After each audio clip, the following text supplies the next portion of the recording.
Olá, queridos, aqui estamos de volta em nosso curso Teologia da Adoração e Oração, Noite e Dia. Nós já vimos na primeira aula a importância do início e da centralidade de Deus e de começarmos no céu e não na terra. De como o ponto de partida precisa ser a revelação de quem é Deus no céu e de como Deus está e de como Deus vive e do trono de Deus. Nós já vimos que se nós focarmos na terra, nós vamos perder a perspectiva da plenitude do que Deus nos revela. Nesta aula, nós vamos olhar para a centralidade de Deus e o valor de Jesus Cristo. Se o céu é o ponto de partida, o fato de que o céu existe e é real, é importante ser ligado ao fato de que Deus é uma pessoa e Ele está sentado no trono e Ele é o centro de todas as coisas. É baseado na centralidade de Deus e no valor incalculável de Jesus Cristo que nós levantamos, praticamos, ensinamos e justificamos teologicamente a adoração e a oração noite e dia sem cessar. Vamos começar pela centralidade de Deus e vamos começar olhando para Isaías capítulo 6, do versículo 1 a 3. Esse texto que você conhece muito bem, que já deve ter lido, ministrado, mas eu quero chamar a tua atenção para algumas coisas aqui nesse texto. Isaías 6, de 1 a 3. No ano em que morreu o rei Uzias, eu vi também ao Senhor assentado sobre um alto e sublime trono. Eu vi o Senhor assentado sobre um alto e sublime trono, e a cauda do seu manto enchia o templo. Serafins estavam por cima dele, cada um tinha 6 asas, com 2 cobriam os seus rostos, e com 2 cobriam seus pés, e com 2 voavam. E clamavam uns aos outros, dizendo: Santo, Santo, Santo é o Senhor dos exércitos. Toda a terra está cheia da sua glória. Nós descobrimos nesta visão de Isaías algumas coisas muito importantes, que nos ajudam e que nos dão um escopo muito grande para entendermos o valor de buscarmos Deus constantemente, a centralidade de Deus. O que Isaías viu é muito próximo, ou talvez tenha um paralelo com o que João viu em Apocalipse 1 e em Apocalipse 4. Deus no seu trono. Isaías está tendo uma visão do trono de Deus e de Deus no seu templo e da glória de Deus enchendo o templo. Mas é importante nós focarmos aqui de como, na realidade da existência de Deus, Ele é adorado pelos serafins. Ele é adorado noite e dia sem cessar, conforme João nos diz em Apocalipse 1 e Apocalipse 4. E eles constantemente estão dizendo: Santo, Santo, Santo é o Senhor dos exércitos. Isto é, digno, digno, digno. Todas as vezes que Deus aparece e que o céu aparece, Deus é o centro de todas as coisas que acontecem no céu. Deus é o centro da oração, Deus é o centro da adoração, Deus é o centro dos movimentos, Deus é quem libera, Deus é quem governa, Deus é quem faz. Os milhares e milhares e milhares de anjos, as criaturas, os anciãos, todas as cenas do céu estão sempre centralizadas em Deus. A adoração existe porque Deus existe. A adoração existe por causa de Deus. Ela começa em Deus, ela fica em Deus e ela termina em Deus. A adoração não tem nada a ver com o que eu sinto ou com o que eu deixo de sentir. Não tem nada a ver com as minhas emoções. Não tem nada a ver com o ritmo de uma música que eu canto. Muitas coisas que nós aprendemos a chamar de adoração, mesmo no movimento de adoração, na verdade não é adoração. Porque a adoração precisa seguir o ensino, o padrão teológico, bíblico. E se Deus não é o centro, não é adoração. Se Deus não é o foco, se Deus não é o motivo principal, então muitas coisas que nós fazemos, por exemplo, em nosso culto, em uma reunião que nós chamamos de reunião de adoração, ou em um turno de oração e adoração que nós chamamos de adoração, na verdade não é adoração. E elas não são intrinsecamente errôneas ou erradas, me entendam. Não é porque eu estou falando aqui que nem tudo é adoração que aquilo é errado. Eu posso gastar um tempo cantando, falando algo em uma reunião de oração. Eu posso gastar um tempo de intercessão. Eu posso gastar um tempo cantando canções que falem da necessidade humana, que falem da necessidade de avivamento, que proclamem cura para os necessitados, que proclame restauração para os oprimidos, que proclame a bênção, que fale, Deus me abençoe, eu quero experimentar mais do céu, eu quero entrar na sala do trono, eu quero andar, ver o mar vermelho abrir como Moisés viu, eu quero andar sobre as águas como Pedro andou. Eu posso cantar tudo isso, posso colocar tudo isso num ritmo melódico mais vagaroso, numa menor, posso fazer disso algo que eleve a minha alma, mas nada do que eu acabei de descrever até agora é adoração bíblica. Por quê? Por que, pastor Elcio? Porque Deus não é o foco, Deus não está no centro. Então é música, é canção inspiracional, mensagem relevante, inspirativa, tem o seu lugar. Almas podem até se converter, pessoas vão ser tocadas, curas vão acontecer. E não é que isso desagrada a Deus. Tem o seu lugar. Mas nós precisamos amadurecer, porque se nós não entendermos o que é adoração e oração deste lugar, nós não vamos sustentar um movimento de oração e adoração contínuo. Nós vamos fazer por 1, 2, 3 anos, 4 anos na nossa força, porque o nosso foco vai ser o eu, o homem, a pessoa, o resultado aqui, e nós não vamos ter o sustentar daquele que é o único que sustenta, os serafins, os querubins. Então deixe-me dar um outro texto para você e nós vamos refletir. Apocalipse capítulo 4, 7 e 8. E o primeiro animal, ou primeira criatura, era semelhante a um leão.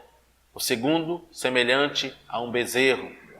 E tinha um terceiro, com o rosto que parecia com um homem. O quarto era semelhante a uma águia voando. E os 4 seres tinham cada um por si 6 asas. E ao redor e por dentro estavam cheios de olhos. E não descansam, nem de dia, nem de noite, dizendo, Santo, Santo, Santo é o Senhor Deus, o Todo-Poderoso, que era, que é e que há de vir. É basicamente a mesma descrição, ou muito parecida com a visão de Isaías, em Isaías 6, não é? Daí nós sabemos que Isaías estava vendo o templo celestial e não o templo lá de Jerusalém. Apocalipse 4, João está no céu e João está vendo a sala do trono. E aqui estão de novo esses animais, e aqui estão os serafins, os seres que queimam. E eles têm essas aparências. E aqui estão eles com 6 asas. E eles têm olho por dentro e por fora. E eles estão constantemente clamando, Santo, Santo, Santo é o Deus poderoso. Irmãos, não há outro foco. Eles não fazem isso e daqui a pouco eles mudam de assunto. Ou eles mudam de área, ou eles refocam. Eles estão constantemente declarando isso. E o que é interessante é nós entendermos que isso não é algo que é cansativo para eles, que os chateia. Por quê? Porque eles estão na presença do Todo-Poderoso.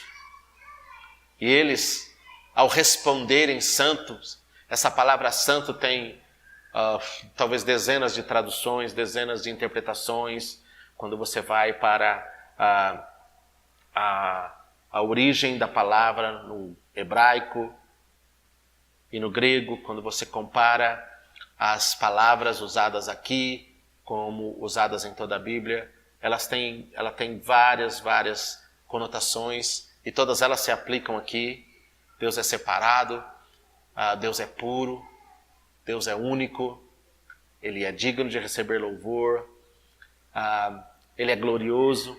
Mas tem uma interpretação dessa palavra santo que um dos teólogos, ao fazer uma profunda análise morfológica da palavra santo no grego comparado com o hebraico, concluiu que do significado da palavra santo nesse texto é como se eles estivessem dizendo também, além dos outros significados da palavra santo: uau, eu nunca tinha visto ele desta forma. Uau, ele é único.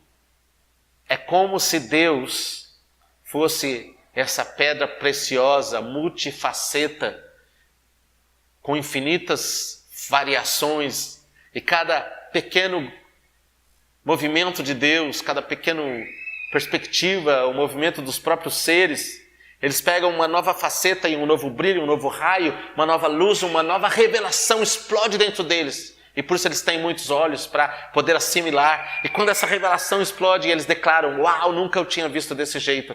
E irmãos, eles estão lá por anos e anos e anos e anos, desde que eles foram criados. Cabe aqui uma pergunta: quem segura eles neste lugar? Quem os prende neste lugar? Nós sabemos, biblicamente, que os anjos não são presos, não são obrigados a fazer o que fazem, tanto que 1/3 dos anjos do céu se rebelaram numa certa altura. Eles estão lá porque a própria presença de Deus os segura neste lugar. E quando nós começamos a entender, e se você deste curso que estamos aqui fazendo de introdução à teologia da oração e adoração, entender e começar a buscar um pouco mais a Bíblia, as perspectivas bíblicas, a perspectiva de Davi, a perspectiva do próprio Salomão nos 3 livros que ele escreveu, a perspectiva dos profetas, dos apóstolos da Bíblia, da centralidade de Deus no céu e na terra, você vai refocar a sua própria vida, o porquê você ora, porquê você gasta tempo no seu devocional, porquê ter um lugar na sua casa, porquê construir um lugar secreto, uma pequena sala de oração na sua casa, e porquê estabelecermos lugares na nossa região geográfica, junto com o corpo de Cristo daquela região,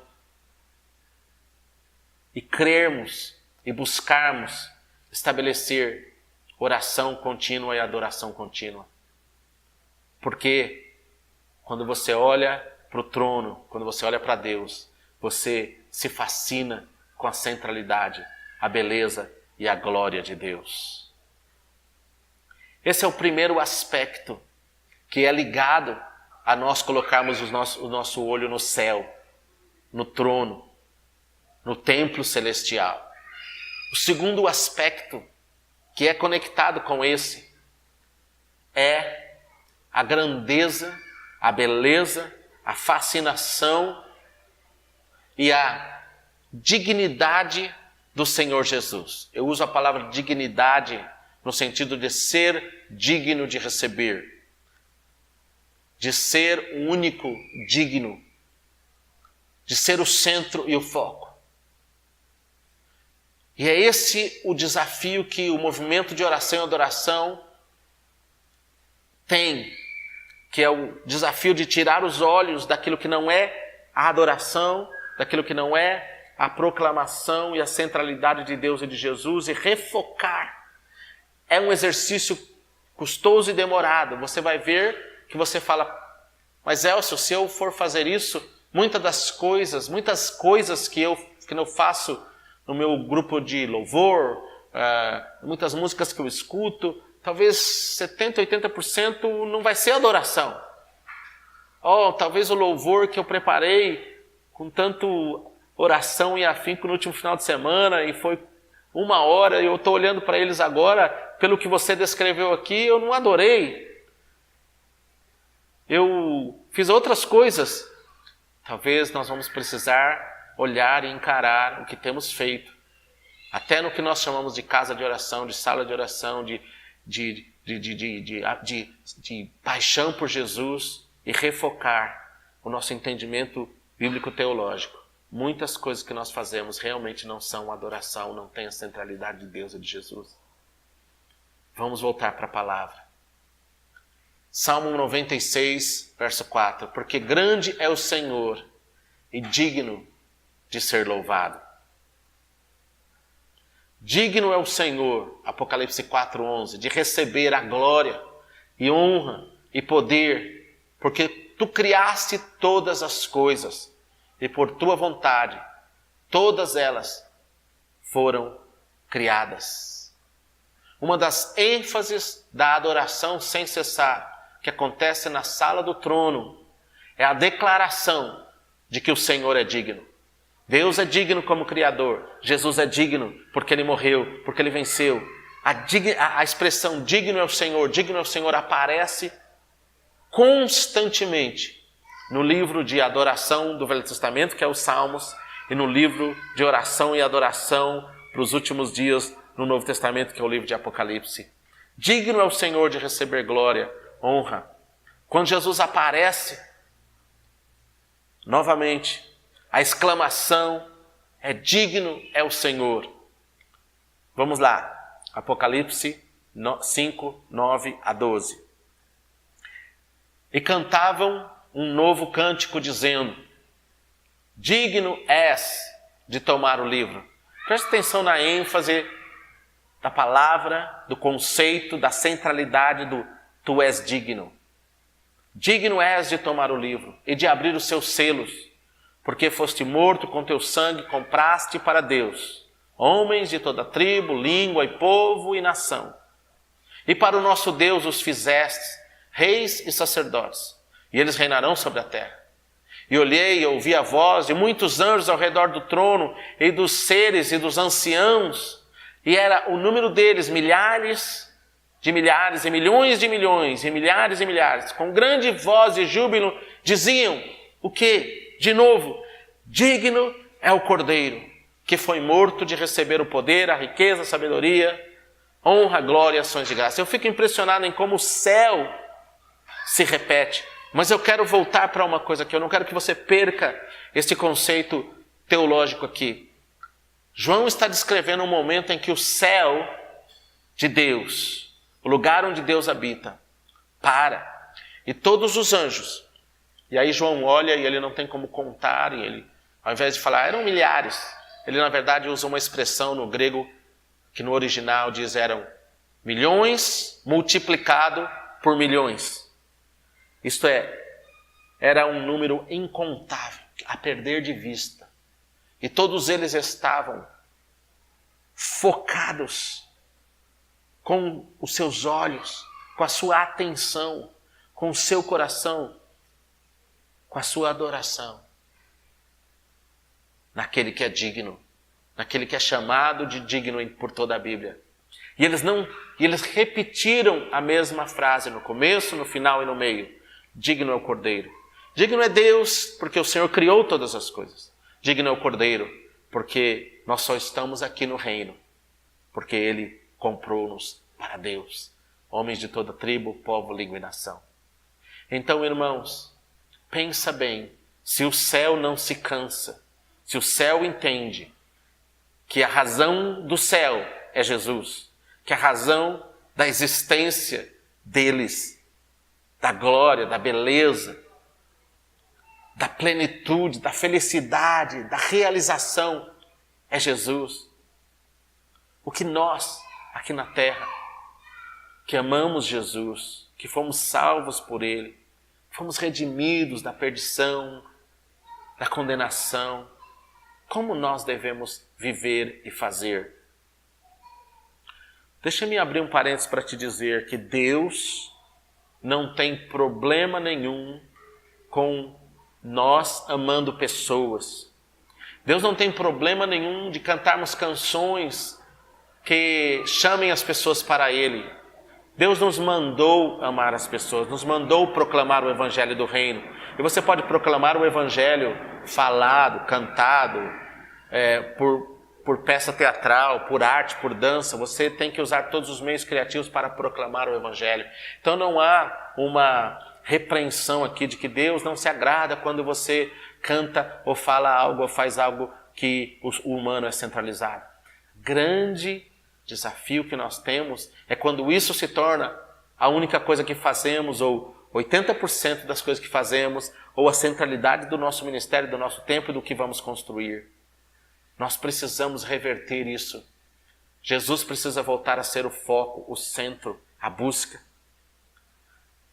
E depois, como consequência dessa conexão com Jesus, como consequência de experimentar o coração de Jesus, nós então vamos olhar para o ser humano, olhar para os outros e vamos amar, e vamos evangelizar, e vamos proclamar, e vamos olhar para a nossa necessidade e vamos fazer essas coisas. Mas a construção da nossa vida precisa ser o que Paulo falou em Filipenses capítulo 1, verso 20.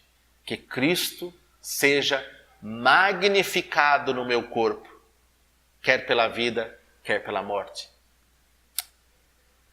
Irmãos, quando eu olho para Paulo, eu amo uma das pessoas e dos autores bíblicos que eu mais estudo e tenho estudado é Paulo ao longo da minha jornada cristã. Quando eu olho para Paulo, que se converteu já adulto, um religioso que conhecia o Velho Testamento profundamente, e vejo o quanto ele teve a revelação de Jesus Cristo, o quanto ele fala, o quanto ele amou, o quanto ele nos deu de profundidade de Jesus Cristo. E quando eu olho para a minha própria vida e penso, uau, como que Paulo viu isso? Como Paulo entendeu isso? Quando eu leio, por exemplo, Colossenses 1, quando eu lembro o texto à profundidade das riquezas e da sabedoria do conhecimento de Deus, quando eu leio Efésios 1, todas as coisas foram feitas por eles, para eles, ele está no centro de todas as coisas. Quando eu leio o conhecimento que Paulo tinha de Jesus, eu fico pensando, o que proporcionou a este homem que era como eu, um entendimento, uma relação tão profunda como essa? E aí eu leio esse texto em Filipenses e entendo. Paulo entendeu algo desde o começo da sua vida cristã e ele se dedicou a isso. Ele viveu para isso. Ele focou isso. Que Cristo seja aumentado. É isso que a palavra magnificado significa. Que Cristo seja aumentado no meu corpo. Olha só, na minha existência, não é quando eu morrer, não é no futuro. Não tinha a ver sobre eu, Paulo, eu sou o cara, eu sou o grande apóstolo, eu tenho isso, eu tenho aquilo, me respeitem. Não tinha a ver com isso. Não tinha a ver. Paulo entendia algo que nós precisamos, especialmente no movimento de oração e adoração, retomar. Cristo é o centro. E quer nós vivamos, quer nós morramos, quer nós tenhamos, quer nós não tenhamos, que Cristo seja magnificado no nosso ministério, no que fazemos, no nosso corpo. E assim nós vamos começar a experimentar uma vida de Deus fluindo de uma forma nova naquilo que estamos fazendo, especialmente na nossa vida de oração e adoração, na vida de oração e adoração das pessoas que estão à nossa volta. E nós vamos começar a ver uma injeção de vida, o fluxo de vida.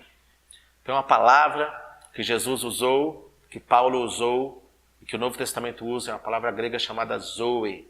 Zoe significa a vida de Deus. É a vida que Jesus nos dá.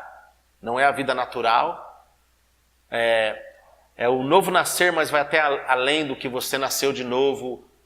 Você nasceu de novo e você tem eternidade. É mais do que isso. É a conexão que, por causa de Jesus, nós podemos ter com o próprio Espírito de Deus, o próprio Espírito de Jesus, quem Jesus é. Essa vida real, ela é derramada dentro de nós.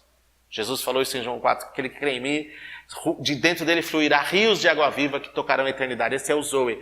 É a vida de Deus. Essa vida só é liberada, só é ampliada, só é experienciada quando nós estamos conectando em adoração com Jesus, quando nós estamos ligados a Jesus. O Zoe de Deus não flui quando nós somos o centro, quando nós somos o foco, quando as nossas realizações são o foco. É quando Jesus é o foco. E é para este lugar que Deus está levando o movimento de oração. E esse é o que justifica o fato de que nós adorarmos a Deus. O céu adora Jesus dia e noite, porque eles entendem o quão digno Ele é. O quão digno Ele é de receber, sim, a adoração de milhares e milhares e milhares e milhares de anjos. Oh, irmãos, nós achamos que estamos fazendo em alguns lugares coisas grandes. Oh, a igreja é grande. Aquela igreja tem tantas pessoas e faz uma reunião de avivamento e teve um culto incrível. Aquele movimento, aquela reunião no estádio. Nós lá do IHOP em Kansas City, que esse ano completamos 20 anos de oração contínua e adoração. Às vezes olhamos para aquela sala e celebramos o fato de que temos lá às vezes 300, 400, às vezes até 1000 pessoas por 4 horas e que não paramos desde que começou. E nós achamos, uau, que coisa gloriosa ter um grupo de 10 músicos ali no palco sendo sustentados para adorar. A cada 2 horas troca o grupo com música e com oração e com intercessores, e nós achamos que isso é grandioso. Quando nós pudermos estar na eternidade e olharmos para o que esses anjos e querubins e serafins fazem diante do trono de Deus, nós vamos perceber, como era pequena a nossa devoção, como era pequena a minha dedicação, quantas horas eu fiquei lá, ainda fiquei distraído, ainda fiquei pensando em mim mesmo, ainda fiquei me preenchendo, ainda fiquei checando o que estão falando de mim.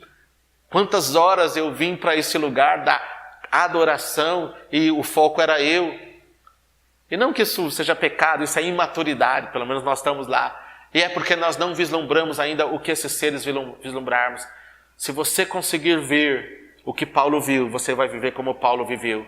Se você conseguir entender o que Paulo entendeu, e eu quero focar nesse curso nisso, ir para a Bíblia com mais profundidade. Se você conseguir entender o que Davi entendeu, você consegue viver como ele viveu. E um dos segredos é que nós, igreja, sejamos profundos. Sim, desenvolva uma teologia real de oração e adoração. Entenda a importância da centralidade de Jesus na sua vida, naquilo que você faz. Entenda que tudo começa com Ele, é tudo por Ele, através dEle. E tudo culminará nele. Entenda que Ele é o que nos motiva, que Ele é o que nos eleva, que Ele é o que nos dá graça. Deus tem algo glorioso para nós nessa geração. E nós precisamos voltar para a centralidade de Jesus. Vamos olhar agora um pouco, ao chegarmos no final desta ministração, desta lição, para Efésios. O livro de Efésios é um livro fascinante, mas eu quero rapidamente chamar a sua atenção para Efésios 1 e Efésios 3. É interessante como na Casa Internacional de Oração em Kansas City, Deus deu esses 2 versos para o pastor Mike Bickle desde o começo e disse, esse vai ser um verso-chave para que você leve a minha igreja a orar e a entender, para que o movimento de oração retorne para a centralidade de Jesus, para a centralidade do valor de Jesus. E nós usamos Efésios 1, 16, 17, 18 com muita frequência. O mundo todo hoje, onde há uma sala de oração que tenha sido inspirada pelo IHOP de Kansas City, por Arpitaça, usa o texto de Efésios 1, 17, 18, 19 e o texto de Efésios 3, 16, 17 e 18. Nesses dois textos nós temos duas orações do apóstolo Paulo. A oração de Efésios 1, 16 a 19, ele diz: por essa razão eu me coloco de joelho todos os dias por vocês. Eu constantemente estou orando por vocês. E aí Paulo vai listar o conteúdo da oração dele. O que ele orava? Por que ele orava? É precioso para nós, não porque nós queremos copiar a oração de Paulo ou repetir como frases repetidas. Não, nós queremos entender o que ardia no coração de Paulo, o apóstolo, pelas suas ovelhas queridas, pela igreja de Éfeso, por aquela igreja que era uma igreja madura naquela época, naquela altura.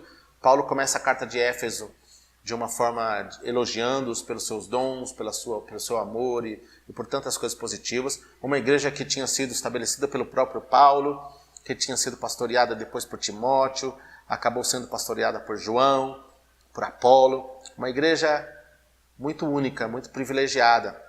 A carta de Paulo aos Efésios é uma das cartas mais instrutivas quanto à vida da igreja, quanto ao mundo espiritual, quanto a tantas coisas que nós aprendemos em Efésios, que são ferramentas profundas para a nossa vida como cristãos hoje, como igreja. Então aquela igreja era muito especial. E Paulo, nesse contexto de escrever esses poucos 6 capítulos, que é uma carta curta, ele toma tempo para construir algo que para mim é muito chave no entendimento do porquê centralizar em Jesus, entender o valor de Jesus, vai nutrir o movimento de oração e adoração, vai nutrir o nosso entendimento e vai nos fazer entender o porquê de sustentarmos, de participarmos, de estabelecermos oração e adoração contínua na terra nos dias em que nós estamos vivendo.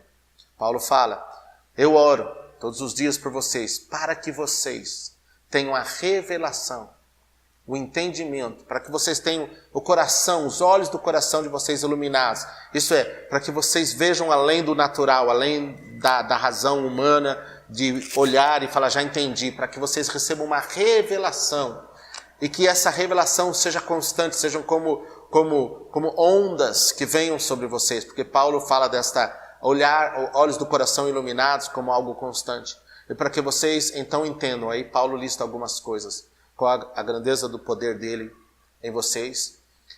Mas aí tem uma frase, eu quero ressaltar essa frase com você aqui, porque às vezes nós lemos esse texto e às vezes a própria tradução não ajuda. E ele diz assim: para que o Deus do nosso Senhor Jesus Cristo, o Pai da glória, vos conceda espírito de sabedoria e revelação no pleno conhecimento dele, iluminando os olhos do vosso coração, para que vocês saibam qual é a esperança do seu chamado, ou do chamamento de vocês. Agora presta atenção nessa frase: qual a riqueza da glória da sua herança nos santos.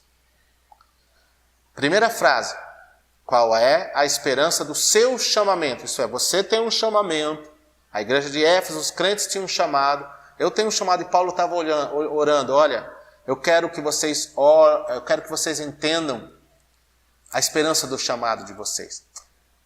Quando nós lemos essa frase, nós logo pensamos que Paulo está pensando no dom deles, nas atividades deles, no que eles iam fazer para o Senhor. Mas não é esse o foco desse texto, não é esse o foco do capítulo inteiro.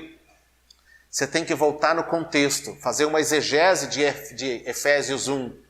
Porque Efésios 1 começa com Paulo, nos primeiros 3 versículos, estabelecendo uma introdução à carta, abençoando a igreja de Éfeso. E do verso 4 até o verso 12, Paulo faz uma das maiores apologias da divindade e da centralidade de Jesus na adoração. E Paulo começa a falar que todos nós fomos predestinados e escolhidos, e aí é nele, em Jesus Cristo. Nele existem e subsistem todas as coisas. Por Ele, para Ele foram feitas todas as coisas. Ele é o começo, Ele é o fim, Ele é o centro de todas as coisas. E no meio dessas frases gloriosas, que cada uma delas deveriam fazer o nosso ser vibrar e nos fazer jogar no chão em adoração, que é Efésios 1, 4, 5, 6, 7, 8, 9, 10, ele fala por 3 vezes que tudo que Deus fez na sua vida, na minha vida, no mundo, na igreja, 3 vezes Paulo fala, verso 6, verso 10, verso 12, para o louvor da sua glória. Da glória de quem? De Jesus Cristo. Tudo existe para o louvor da sua glória, para que Ele seja louvado. Ele é o centro. Deus não está construindo uma igreja para os homens, para os apóstolos, para os líderes. Ele está construindo um povo que entenda a centralidade e o valor de Jesus Cristo. Enfim, uma noiva apaixonada pelo noivo, uma igreja sem mancha e sem ruga, que esteja desesperada por Ele. E Paulo diz assim, Deus está trazendo ondas e ondas de revelação. Tudo isso por causa de Jesus. Para o louvor da sua glória, para o louvor da sua glória, para o louvor da sua glória.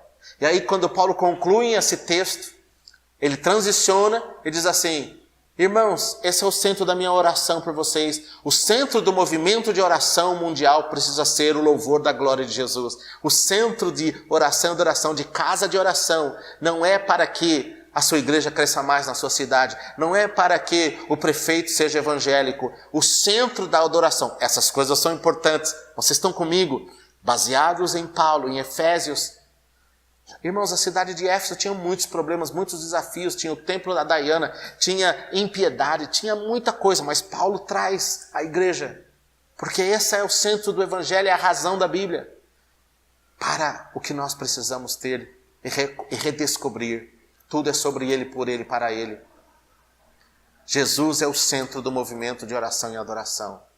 Jesus é a razão, porque Ele é o alfa e o ômega. E então Paulo vai para Efésios 16, 15, 16, diz assim, por esta razão eu dobro o joelho. Qual razão? Pelo que ele acabou de falar. Pelo que Jesus é, para que a descoberta de Jesus seja grande em vocês. Eu dobro o meu joelho todos os dias. Isso é, o meu movimento de oração tem a ver com quem Jesus é e com a revelação de quem Jesus é para a vida da igreja. Porque se você tirar o foco de Jesus, você deixa de ser a igreja que Jesus está cultivando. Você perde a sua essência. Irmãos, eu vou voltar para Efésios 1, 17, essa frase que eu quero enfatizar. Mas não foi isso que aconteceu com essa própria igreja. Porque quando nós vamos lá para Apocalipse, Jesus começa em Apocalipse capítulo 2, a sua carta à igreja de Éfeso, a primeira igreja das 7 a Éfeso. E o que Jesus fala? Tenho, porém, contra ti uma coisa. Você tem obras, você tem riqueza, você tem números, você tem grandeza, você tem movimentos, mas eu tenho uma coisa contra ti. Fizeste exatamente o que na carta que eu inspirei Paulo a escrever, vocês não deveriam fazer. Perdestes o primeiro amor. Você tirou o olho de mim e colocou o olho na sua autossuficiência e na vida, em tantas coisas. Para mim, esse é um dos maiores desafios para a igreja moderna, e o movimento de oração e adoração só existe hoje para restaurar isso em primeiro lugar. E se nós, como igreja brasileira, portuguesa, de fala portuguesa, se nós, como igreja dessa geração, não entendermos isso, nós vamos perder a razão do movimento de oração. Vai ser mais um movimento, vai ser mais uma coisa de regras, vai ser mais uma coisa de agora eu faço desse jeito, agora eu faço arpitaça, agora eu faço igual o IHOP, agora eu virei casa de oração. Se você não entender que não tem a ver com o nome, que não tem a ver com a nova novidade, não tem a ver com a restauração daquilo que Deus falou na sua palavra, para que o final venha e Jesus possa voltar. O movimento de oração e adoração que Deus está levantando na terra tem Jesus Cristo como centro. Deus não vai abençoar nenhum outro movimento de oração e adoração. Deus não vai soprar em nenhum outro movimento, por mais força e dinheiro e recursos e números que tenha, Deus não vai abençoar e não vai perdurar, porque Deus está no negócio de gerar o essencial. E daí a importância de nós estarmos meditando nisso. E Paulo fala assim, e eu quero concluir com isso. E para que nós entendamos qual a esperança, qual é a riqueza da glória da sua herança nos santos. Sua herança. A frase anterior era nosso chamado, chamado de adoradores. Chamado não de o que fazermos, mas de estar na presença dele. A segunda frase, mas também para que nós entendamos que Jesus Cristo tem uma riqueza, tem uma herança em nós. É a herança dele nos santos. Qual a herança de Jesus na terra? A herança de Jesus na terra é você. Por isso ele demanda adoração. Por isso ele é digno. E por isso ele está inspirando. Quem tem ouvidos para ouvir, ouça. E está respondendo. Parte, não é a maioria, mas uma boa parte da igreja. As novas gerações estão entendendo, estão entrando neste lugar. Mas nós precisamos ir mais profundo.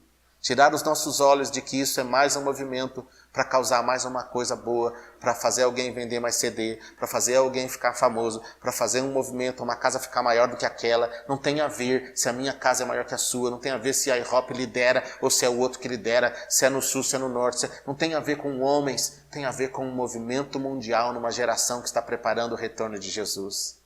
É sobre ele, é para ele. Começa nele e termina nele. Ele tem uma herança. A herança é você.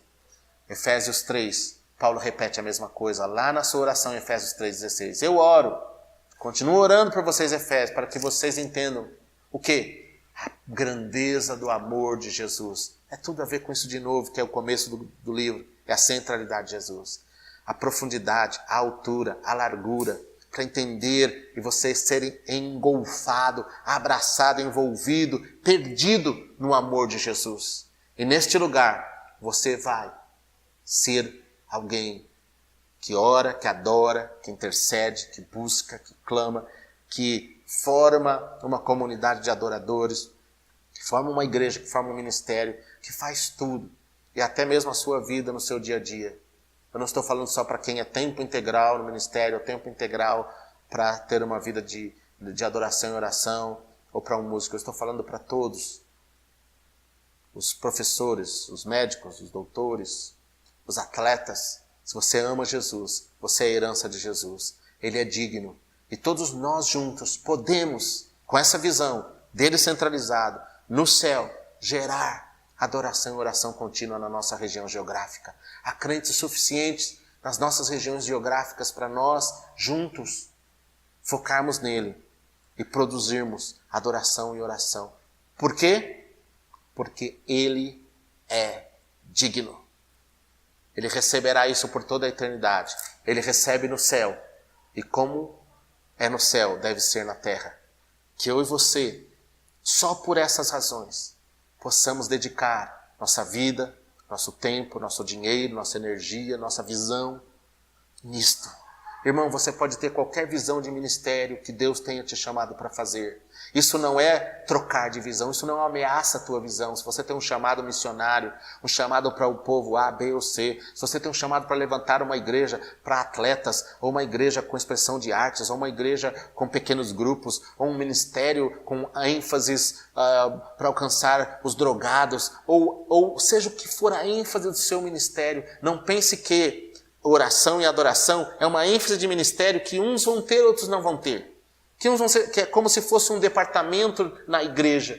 Algumas pessoas falam, eu não tenho chamado para estabelecer isso na minha igreja. Irmão, se você entender essas duas primeiras aulas, tem a ver com o centro do universo. É para esse lugar que tudo está indo. Foi para isso que nós tivemos a revelação, para isso que Jesus veio, porque ele tem uma herança. E o movimento de oração e adoração contínua na terra está chamando a atenção da igreja para este lugar. Como é no céu, deve ser na terra. Ele é digno de ser adorado 24 horas por dia, 7 dias por semana, até quando ele voltar. E quando ele voltar, ele vai trazer essa mesma realidade, porque a Bíblia já nos diz que ele será adorado assim também em Jerusalém, no seu reino e por aí afora. Que Deus abençoe você, que você cresça nesse entendimento. Quer seja você apenas uma pessoa da igreja que ama Jesus, novo, até na fé, e que está fazendo esse treinamento, quer seja você um pastor, um apóstolo, um líder de louvor, alguém que já gravou ou não. Deus tem para você se engajar de coração, no entendimento, mesmo que você faça só 1 hora por semana, mesmo que seja uma vez por mês, no entendimento de ser parte desse grande grupo, dessa grande nação que está sendo levantada para viver oração e adoração noite e dia sem cessar na terra. Deus abençoe.